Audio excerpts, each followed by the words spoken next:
தற்போது திரைப்பட நடிகரும் தர்ம போராளியுமான பல்லு போற பரதேசிங்க தொல்லை இந்த ஊருக்குள்ள தாங்க முடியலப்பா. எஸ் ராஜா அவர்கள் நம்மோடு இணைந்துள்ளார். அவரை நிகழ்ச்சிக்கு வரவேற்போம். வணக்கம் சார். வணக்கம்.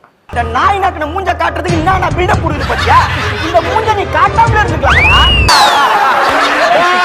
எத்தனை ஊர் பஞ்சாயத்தடா முடிச்சு வச்சு. ஆமாண்ணே. இங்க பாரு, நமக்காக அம்பட்டு பெண்ணும் பிள்ளை குட்டியோட வெயில்ல காத்து கிடக்குறாங்களே. விஜய் எல்லாம் கூட படம் நடிக்கிறத விட்டுறேன், இந்த கடைசி படம் எல்லாம் சொல்லிட்டு இருக்கு. இந்த சூழ்நிலையில நீங்க படம் நடிக்க வந்திருக்கீங்க. பெரிய ஆக்டர். டிராக்டர் ஓட்டுற மாதிரி இருக்கான். இந்த படத்துல வந்து பல சிறப்புகள் இருக்கு. ஆக்ஷன் மூவியாவும் நீங்க பார்க்கலாம். ஏங்க கில்லர் பிலிமிங்கிறீங்க, கிங்காங்க காட்டுறாங்க. நீதான்டா அந்த குரங்கு. நானா? அந்த படத்தினுடைய ப்ரொடியூசர் இங்கே ஊர் தலைவர் மாதிரி ரோலில் நீங்கள் வரணும் அப்படின்னு கேட்டார். அதுக்கு நீ என்ன சொன்ன? அதனால சரின்னு சொன்னேன். கந்தன் மலை அப்படின்னு டைட்டில் வச்சதை நாங்க கூட முழுக்க முழுக்க இந்த திருப்பரங்குன்றத்தை வச்சுதான் அந்த படம் போகும் அப்படின்னு நினைச்சோம். அங்கதான்டா இருக்கு இந்த ஸ்டைல் பாண்டியோட ட்விஸ்ட். ஆனா அதுல இருந்து டைவர்ட் ஆகி மறுபடியும் நாடக காதல், ஜாதி இந்துக்களுக்குள்ளேயே இருக்கிற பிரச்சனை, இதுக்குள்ள கதை போயிருச்சு. இதை வந்து கவுண்டபாளையம் பார்ட் 2 அப்படின்னு போட்டிருக்கலாம் இந்த படத்தை வந்து. ஐயோ ஐயோ. ஏன்னா நம்ம மோகன்ஜி அப்படின்னு இருக்கிறதுல அவரோட படத்துலையும் பார்த்தோன்னா இதே மாதிரி தான் இருக்கும். கவுண்டபாளையம் பார்ட் 2 அது அதுக்கப்புறம் இதெல்லாம் பார்த்தோன்னா ஒரே மாவு ஒரே இதை இவனெல்லாம் பார்த்தோன்னா ஒரு சாதி வேரியன்ஸ் தான். இவங்களெல்லாம் பார்த்தாலே விரட்டி விரட்டி வெளுக்கத்தானுது. கதை அதுதான். அதில் கந்தன் மலையும் வந்திருக்கு. இந்த காரி மூஞ்ச கதையெல்லாம் ஒரு காவிய கதை மாதிரி இங்க வந்து சொல்லி அங்க டைம் வேஸ்ட் பண்ணுகிறேன். போட மரியாதையா.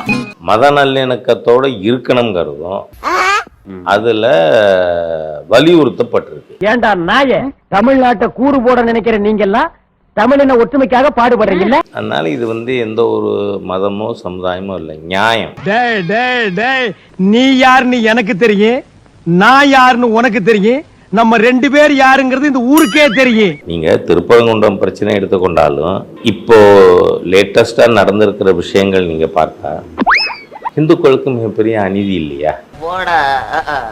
பெரிய கடவுள் செக்ரட்டரி மாதிரி பேசுறானுங்க.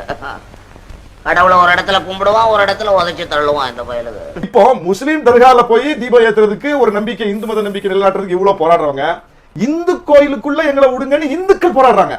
கோயிலை திறந்து விடுங்க சார் அப்படின்னு. எங்க திரௌபதி அம்மன் கோயில் மேல்பாதியில பட்டியலின மக்கள் கோயிலுக்குள்ள போடக்கூடாதுங்கிற இடத்துல பிஜேபி நிர்வாகி அஸ்வத்தாமன் ஃபைட் பண்றேன். அப்ப அங்க இந்துக்களை உள்ள விடக்கூடாது பிஜேபி வந்து நிக்குது. ஆனா என்னன்னா வெக்கம், மானம், சூடு, சொரணை ஒண்ணுமே இல்லாத பரதேசி கும்பல் ஒண்ணு அது பிஜேபி தான்டா. இந்து மதத்தை அழிப்பதற்காகவே உருவாக்கப்பட்டதோ என்று நினைக்கின்ற பாஜக 3 நாட்களுக்கு முன்னால் டெல்லியில் இருக்கக்கூடிய RSS அலுவலகத்துக்கு கார் பார்க்கிங்குக்கு இடம் போதவில்லை என்பதால் கரோல் பார்க்கிங் 1400 ஆண்டுகளுக்கு முற்பட்ட ஒரு கோவில் இடிக்கப்பட்டிருக்கு. இது தேசிய அளவில் 3 நாட்களாக சுற்றி கொண்டிருக்கக்கூடிய ஒரு செய்தி. இவர்களுக்கு தமிழ்நாட்டை பற்றி பேசவோ, தமிழ்நாட்டில் எந்த விதமான விஷயங்கள் கோவில் சார்ந்த நடைமுறைப்படுத்தவில்லை என்பதை பேச எந்த அருகதையும் இல்லை. நீ கேட்ட ஒவ்வொரு கேள்வி என்ன செருப்பால் அடிச்ச மாதிரி இருக்குடா. மாதிரி இல்ல, உண்மையிலே செருப்பால தான் அடிச்சேன். ஆங்கிலத்தில் ஒரு பழமொழி உண்டு, call the dog mad and then kill it. இப்படி பழமொழியெல்லாம் தப்பு தப்பா சொன்னா பல்ல புடிங்கிடுவேன். நாய்க்கு பைத்தியம் முடிச்சுட்டு அதனால கொன்னுட்டேன் அப்படின்னு சொல்லக்கூடிய ஒரு ப்ராவர்பு ஆங்கிலத்தில் உண்டு. உன்னையே நீயே கேக்குற. அந்த மாதிரியா கனிமொழி போன்றவர்கள் அது சர்வே கல்லுன்னு எவ்வளவு பைத்தியக்காரத்தனம் பாருங்க. என்கிட்ட வச்சுக்கிட்டா விளக்கு மாறு பிஞ்சிரும். ஏனென்றால் அயோத்தியில அங்கு இருந்த மசூதி என்று சொல்லப்படுகின்ற அந்த கட்டடம் சார் மசூதி தானே. என்னோட வார்த்தைகள் பிரயோகம் கரெக்டா இருக்கும். சும்மனாஜி சொல்றான் மண்டையில பூரா களிமண்ணாக்கும். முட்டாப்பைய முட்டாப்பைய. ஏன்னா நான் சொல்றேன், இருந்த கோவிலை இடிச்சு கட்டினதை தாண்டி திருப்பி கட்டணும்னு சொல்றாங்க. யார சொல்றான்? 3000க்கு மேற்பட்ட இந்து கோவில்கள் பாரத தேசம் எங்கும் இடிக்கப்பட்டது முஸ்லிம்களால். நீ ஒருத்தனுக்கு பிறந்தவனாடா இப்படி பொய் சொல்றேன்னு கேட்பமா கேட்க மாட்டோமா? சரி, இவனு இப்படி பேசினாலே மற்ற நாட்டுல மற்ற கண்ட்ரில இந்துக்கள் வாழ்றாங்க, இந்து கோவில்லாம் இருக்கு, அவங்களாம் வந்து அனுப்பிச்சு விட்டலாமா? என்ன அது வந்து லாஜிக்கு? ஒரு இடத்துல தோண்டி பார்த்தோன்னா அங்க இன்னொரு கோவில் இருக்கும். அதாவது இங்க இந்தியாவில இருக்கிற எல்லா கோவில் இருக்கிறது இந்து கோவில். அந்த கோவில் நீங்க தோண்டி பார்த்தீங்கன்னா பௌத்த மதம் இருக்கும். அதுக்காக நீங்க பௌத்த மதம் சொல்லி இந்து கோயில வந்து இடிச்சிடலாமா? இப்ப என்னங்கிறதுக்கு நொன்னாங்கற. ஆனா அதுக்கு பிறகு நம்ம போயிட்டு மசூதி அடிக்கிறதெல்லாம் சரியா? வாயை திறந்து சொல்றா தண்டச்சோறு. நீங்க அனாவசியமா இது பேசினா இது கோர்ட் அவமதிப்பு வழக்கு. ஹைகோர்ட்டாவே மையாவு, ஹைகோர்ட்டாவே மையாவு. ஏங்க இங்க ஒரு ஆமை உட்கார்ந்துட்டு எங்கீங்க? இப்பதாங்க நடந்துகிட்டே போச்சு. ஒரு வரலாறுல கடந்த மசூதின்னு சொல்லாதீங்க. அதெல்லாம் சொல்லக்கூடாது, அதெல்லாம் சொல்லக்கூடாது. ஏன் சொல்றடி? அதெல்லாம் நீ சொல்லக்கூடாது. வா வா வா வா வா. ராமர் கோவிலை இடித்து கட்டப்பட்ட கட்டிடம். இப்ப இங்க திருப்பரங்குன்றத்திலேயே 1960லயும் அந்த மாதிரி சொன்னப்ப நடக்கல. இப்போ ஜட்ஜ்மெண்ட் வந்து பாருங்க, நான் சொல்றேன், நீங்க அந்த இடம் யாருக்கு சொன்னோம்? ஆரம்பிச்சாண்டா. இப்போ அந்த எல்லைக்கல் சொல்றாங்க இல்லையா, எல்லைக்கல்னு எவன் சொல்றது? இப்போ இந்து அறநிலையத்திலேயே சொல்றாங்க. நான் இதுக்கு ஒத்துக்க மாட்டேன். எதுக்கு? ஏப்பா அப்படி மல்லி கட்டிக்கிட்டு இருக்க? நான் சொல்றது கேளு. அது தீபத்தூண் சமணர்கள் காலத்தில் இருந்ததுன்னு. ஆனா அது தீபத்தூண் அப்படின்றதுக்கு ஒரு துண்டு சீட்டு ஆதாரம் கூட கொடுக்கலையே அப்படின்றதும் இருக்குல்ல. கடல்லே இல்லையா? தயவு பண்ணி இந்த உங்களை மாதிரி இருக்கிற போலி மதசார்பற்றவாதிகள் சனாதன இந்து தர்மத்தை அழிச்சு உதயநிதி ஸ்டாலினை குஷிப்படுத்தணும்னு நினைக்காதீங்க. டேய், நீ யாரு, என்ன குலம் கோத்திரம் எல்லாம் தெரியும்டா. எந்த பார்ப்பனராவது நான் கேட்கிறேன், ஒரே ஒரு பார்ப்பனர் தன்னுடைய பிள்ளைக்கோ பேர பிள்ளைக்கோ முருகன் என்று பெயர் வைத்திருக்கிறானா? கொண்டு வந்து நிறுத்து மேடையில. டேய், என்ன தொடாதடா. என்ன தொடாத? நீ அதான் நானும் அதான். டேய், அப்புறம் என்ன தொடாத? டேய், நீ வேணா அதான் இருக்கலாம், நான் அது இல்லடா. அப்புறம் எது? நான் சும்மா டூப்ளிகேட்டா. ஏன்னா உதயநிதி ஸ்டாலின் என்ன பேசினாரு? நான் கிறிஸ்தவர், நான் காதலித்து மணந்த என் மனைவி கிறிஸ்தவர், ஹிந்து மதத்தை டெங்கு மலேரியா கொசு போல அழிக்கணும் அப்படின்னு இந்து மதத்தை அவர் சொல்லலையே. அட கொஞ்சம் சும்மா இருயா, மனப்பாடம் பண்ணி ஓட்டிக்கிட்டு இருக்கேன். என்ன சொன்னாரு? மனு தர்மத்தை தானே சொன்னாரு. இருங்க, நாடு முழுவதும் போங்க நீங்க. அது ஆந்திராவோ மகாராஷ்டிராவோ மத்திய பிரதேஷோ உத்தரப்பிரதேசோ, நீங்க என்ன மதம்னு கேட்டா இந்துக்கள் என்ன சொல்லுவாங்க? நான் சனாதனி, இந்துன்னு தான் சொல்லுவாங்க பெரும்பாலும். எப்படி பேசினாலும் கேட்டு போடுறேன். அதிகமாக பேசக்கூடாது. அத கேட்க நீ யாரா? தப்ப. சனாதன தர்மம்னு சொன்னா அது ஹிந்து மதம் தான். நீ நான் இந்துன்னு சொல்ற. உன் அண்ணன் தம்பி உள்ள போலான்னு சொல்றான், நான் உள்ள போக கூடாதுன்னு சொல்றான். எப்படி நீ நான் ஒண்ணாக முடியும்?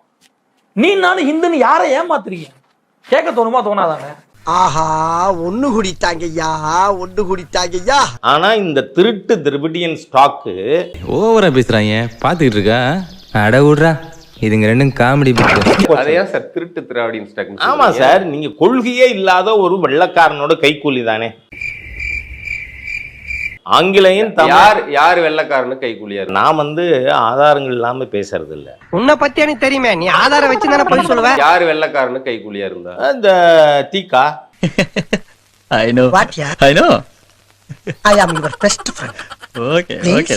தீபத்துன்னு சொல்ற அந்த இடமே தர்காவுக்கு இடம். அதான் உங்களுக்கு சில வார்த்தைகள் சில பழக்கங்கள் தெரியலைன்னா பாய மூடின்னு இருக்கும். ஆமா, நீ ரொம்ப ஓவர் தெரிஞ்சன போடா.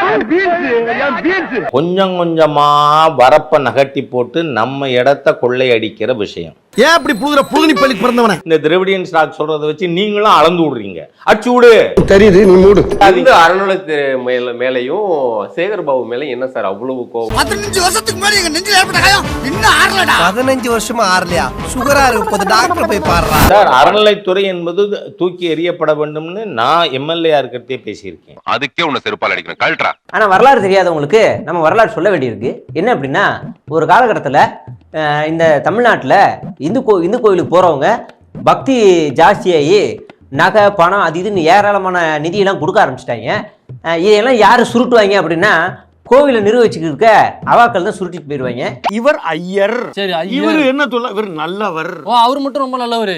இவர் ஐயர். சரி, இவர் என்ன சொல்ல? இவர் நல்லவர். ஓ, அவர் மட்டும் ரொம்ப நல்லவர். என்னடா அது நூதன திருட்டா இருக்கு? நான் கொள்ளையடிக்கிறப்ப கூட இவ்வளவு விவரமா கொள்ளையடிக்கலடா. அப்ப இந்த வழக்கு தீர்ப்பு கோர்ட்டுக்கு வருது. அப்ப நீதிபதி என்ன செய்யறாரு அப்படின்னா, கோவிலுக்கு வர காணிக்கையெல்லாம் இஷ்டத்துக்கு எல்லாரெல்லாம் செலவு பண்ண முடியாது, அதுக்கு கணக்கு கொடுக்கணும் அப்படின்னு ஒரு தீர்ப்பு போடுறாரு. அப்பதான் இவங்களுக்கு குட்டு ஆரம்பிச்சது. இப்படி இஷ்டத்துக்கு செலவு பண்ணலாம், வர காணிக்கையை திருடலாம், கோவில் நிலத்தை ஆட்டையை போடலாம் அப்படிங்கிறதுக்காகவே இந்த அவா கூட்டம் சுத்திக்கு இருக்கு. அதனாலதான் அறநிலைத்துறைன்னு ஒண்ணு உருவாக்கப்பட்டுச்சு. கோயில் கூடாது என்பதல்ல எங்கள் இலக்கம், கோயில் கொள்ளையர்கள் கூடாரமாக மாறிவிடக் கூடாது என்பதற்காக. இந்த தமிழகத்தில் இந்த அறநிலைத்துறையை எப்படி மாற்றணுங்கிறத பற்றி அதுக்கு நடவடிக்கை எடுத்தது யாரு? புரட்சி தலைவர் எம்ஜிஆர். கலவரத்தை உண்டாக்கிட்டு இருப்பான். யாரும் கண்டுக்காதீங்க.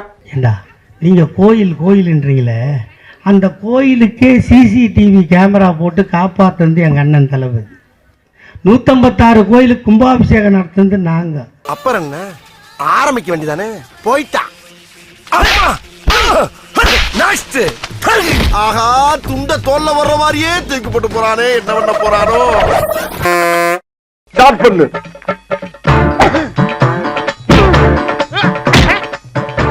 இங்கிட்டு வா அப்படியா அப்படியா படைக்கலடி மண்டையில மட்டும் அடிச்சிடாத குலக்கேசல் உள்ள போயிருவேன் சரியா உங்க வீட்டு பிள்ளையா நினைச்சு எல்லாரும் என்னை மன்னிச்சிருக்க